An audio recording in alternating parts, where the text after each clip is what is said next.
नमस्कार, आप देख रहे हैं झारखंड न्यूज लाइव। झारखंड की हर बड़ी, ताजा और विश्वसनीय खबर लेकर हम हैं आपके साथ। राजनीति से लेकर विकास तक, मौसम से लेकर रोजगार तक, हर अपडेट सबसे पहले, सबसे सटीक। चलिए शुरू करते हैं आज का मुख्य समाचार। झारखंड में मौसम का बड़ा उलटफेर, बारिश, आंधी और ओलावृष्टि का खतरा। झारखंड में अचानक बदला मौसम और इसके पीछे छिपा है एक बड़ा संकेत। राजधानी रांची में हल्की बारिश और तेज हवाओं ने गर्मी से राहत जरूर दी है, लेकिन खतरा अभी टला नहीं है। मौसम विभाग ने कई जिलों में ऑरेंज अलर्ट जारी किया है। देवघर, दुमका, गिरिडीह समेत कई इलाकों में 60 से 70 किलोमीटर प्रति घंटे की रफ्तार से तेज हवाएं, मेघ गर्जन और बिजली गिरने की चेतावनी। कुछ जगहों पर ओलावृष्टि के भी संकेत, यानी मौसम कभी भी खतरनाक रूप ले सकता है। वहीं पलामू और लातेहार जैसे इलाकों में भी तेज आंधी का असर दिखेगा। पिछले 24 घंटों में बारिश और ओलावृष्टि ने तापमान गिरा दिया है, लेकिन सवाल ये है, क्या ये सिर्फ राहत है या आने वाले बड़े बदलाव की चेतावनी? मौसम वैज्ञानिकों का कहना है, अगले 48 घंटे बेहद अहम है। ऐसे में सावधान रहना जरूरी है, क्योंकि आसमान में जो दिख रहा है वो शायद आने वाले खतरे का इशारा है। भूसे के नीचे छिपा था करोड़ों का खेल। लातेहार में गांजा की बड़ी खेप पकड़ी। झारखंड के लातेहार में एक साधारण दिखने वाला ट्रक, लेकिन उसके अंदर छिपा था करोड़ों का राज। NH-39 पर खड़ा ये लावारिस वाहन पहले तो सिर्फ भूसे से भरा नजर आया, पर जैसे ही पुलिस ने गहराई से जांच की, कहानी पलट गई। भूसे के नीचे से निकलने लगे गांजा के पैकेट, एक दो नहीं, पूरे 190 पैकेट। कीमत करीब 2 करोड़ रुपए। तस्करों ने ऐसा जाल बुना था कि पहली नजर में कोई शक ही न हो। अब बड़ा सवाल, ये खेप कहां से आई थी और कहां जा रही थी? क्या इसके पीछे कोई बड़ा अंतरराज्यीय गिरोह काम कर रहा है? कुमार गौरव के नेतृत्व में पुलिस अब हर कड़ी जोड़ने में जुटी है। ये सिर्फ एक पकड़ नहीं, बल्कि एक बड़े नेटवर्क का खुलासा हो सकता है। झारखंड के गिरिडीह जिले में हाथी के हमले से एक बुजुर्ग की मौत हो गई। सरिया थाना क्षेत्र के बगड़ो गांव निवासी 65 वर्षीय जागेश्वर ठाकुर महुआ चुनने जंगल गए थे, तभी झुंड से बिछड़े एक हाथी ने उन पर अचानक हमला कर दिया, जिससे उनकी मौके पर ही मौत हो गई। घटना के बाद इलाके में दहशत का माहौल है और बड़ी संख्या में ग्रामीण मौके पर जुट गए। वन विभाग के अधिकारियों ने बताया कि हाथी अभी भी जंगल में मौजूद है और उसे खदेड़ने का प्रयास जारी है। प्रशासन ने मृतक के परिजनों को आपदा राहत कोष से 4 लाख रुपए मुआवजा देने की घोषणा की है। फिलहाल ग्रामीणों से अपील की गई है कि स्थिति सामान्य होने तक जंगल की ओर न जाएं और सतर्क रहें। पलामू में गैस संकट का कहर, स्ट्रीट फूड बाजार पर ताला। झारखंड के पलामू में शाम होते ही जो सड़कें कभी खाने पीने के शौकीनों से भर जाती थीं, आज वहां सन्नाटा पसरा है। वजह गैस का बड़ा संकट, और इस संकट की जड़ जुड़ी है अंतर्राष्ट्रीय तनाव से।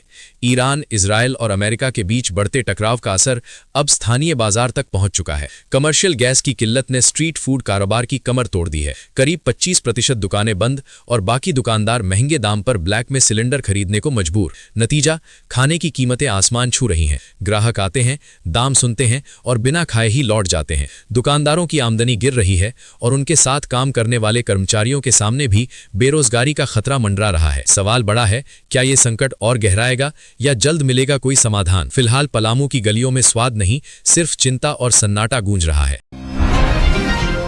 रामनवमी पर चतरा में सख्ती, हुड़दंगियों की अब खैर नहीं। रामनवमी से पहले चतरा में माहौल गर्म है, लेकिन इस बार प्रशासन पूरी तरह तैयार है। शांति समिति की बैठक में साफ संदेश, जरा सी गड़बड़ी और सीधी कार्रवाई। जुलूस के हर रूट पर कड़ी निगरानी, हर मोड़ पर CCTV की नजर और सड़कों पर लगातार बाइक पेट्रोलिंग। सवाल ये है, क्या इस बार हुड़दंगी बच पाएंगे? प्रशासन ने अलर्ट जारी कर दिया है। रात 8 बजे से सुबह 5 बजे तक शहर में वाहनों की एंट्री पूरी तरह बंद। संदिग्ध लोगों की पहचान पहले ही शुरू हो चुकी है। अखाड़ा समितियों को सख्त निर्देश, रूट और समय से जरा भी भटके तो मुश्किल तय है। रामनवमी का त्योहार शांति से मनाने की तैयारी है, लेकिन पर्दे के पीछे निगरानी इतनी कड़ी है कि इस बार हर कदम पर नजर रहेगी। अब देखना यह है, कौन नियम मानता है और कौन फंसता है।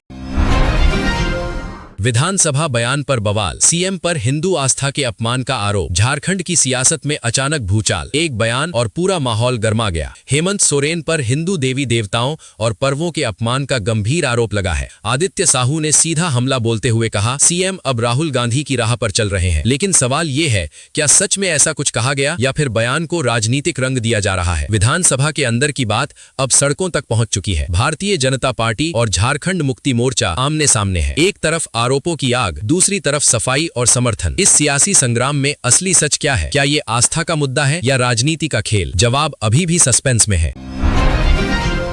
पोटका में मौत बनकर दौड़ा हाईवा, कार और स्कूटी को कुचला, 6 घायल। जमशेदपुर के पोटका में उस वक्त अफरा तफरी मच गई जब एक तेज रफ्तार हाईवा अचानक बेकाबू हो गया। हल्दी पोखर बाजार के पास सब कुछ सामान्य था, लेकिन अगले ही पल चीख पुकार से माहौल गूंज उठा। उड़ीसा से ईद मनाने आ रहा एक परिवार अपनी कार में सफर कर रहा था, तभी हाईवा से हल्की टक्कर हुई। मामला यहीं खत्म हो सकता था, लेकिन कहानी ने खतरनाक मोड़ ले लिया। कार चालक में हाईवा को रोकने की कोशिश की, पर जैसे ही कार आगे आई, हाईवा ने उसे बेरहमी से रौंद दिया और कई मीटर तक घसीटता रहा। इसी बीच सड़क किनारे खड़े 2 युवक भी इसकी चपेट में आ गए। कुल 6 लोग घायल, जिनमें महिलाएं और एक मासूम बच्चा भी शामिल है। घटना के बाद गुस्साए लोगों ने सड़क जाम कर दी। सवाल उठ रहा है, क्या ये हादसा था या लापरवाही का नतीजा?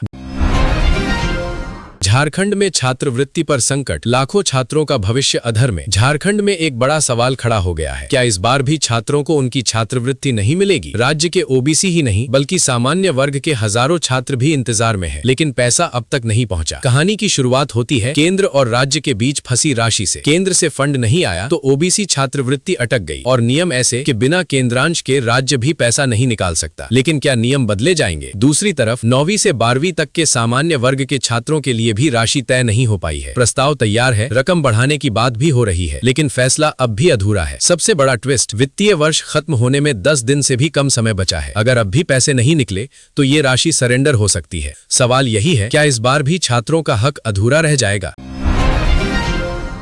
असम चुनाव में जेएमएम का बड़ा दाव, कांग्रेस के जवाब पर टिकी नजर। असम चुनाव को लेकर सियासी हलचल तेज है, लेकिन सबसे बड़ा सस्पेंस बना हुआ है झारखंड मुक्ति मोर्चा का अगला कदम। 31 सीटों पर तैयारी पूरी, फिर भी उम्मीदवारों की घोषणा नहीं। वजह, भारतीय राष्ट्रीय कांग्रेस का इंतजार। हाल ही में हेमंत सोरेन से हुई अहम बैठक के बाद भी सीट बंटवारे पर अंतिम मुहर नहीं लगी। सवाल यह है, क्या गठबंधन में सब कुछ ठीक है या अंदर खाने कुछ और चल रहा है? पूर्वोत्तर में अपनी पकड़ मजबूत करने निकली जेएमएम अब कांग्रेस के फैसले पर निर्भर है। देरी हुई तो पूरा गेम बदल सकता है।